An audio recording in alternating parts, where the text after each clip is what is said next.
You ask Tiger to calculate. This deals with linear inequalities with one unknown. The final result is c equal or greater than -2. Let's solve it step by step. Simplify the expression. Expand the parentheses.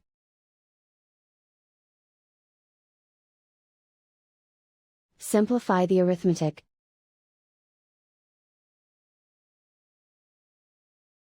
Group all constants on the right side of the inequality.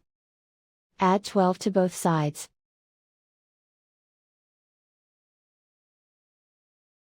Simplify the arithmetic.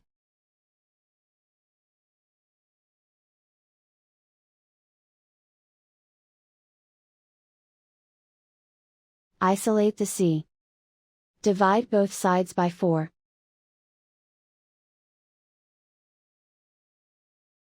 Simplify the fraction.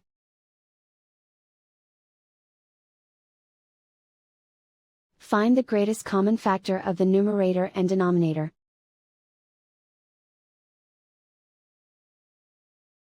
Factor out and cancel the greatest common factor.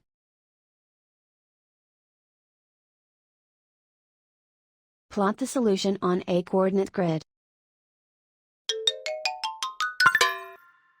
And so the final result is c equal or greater than -2.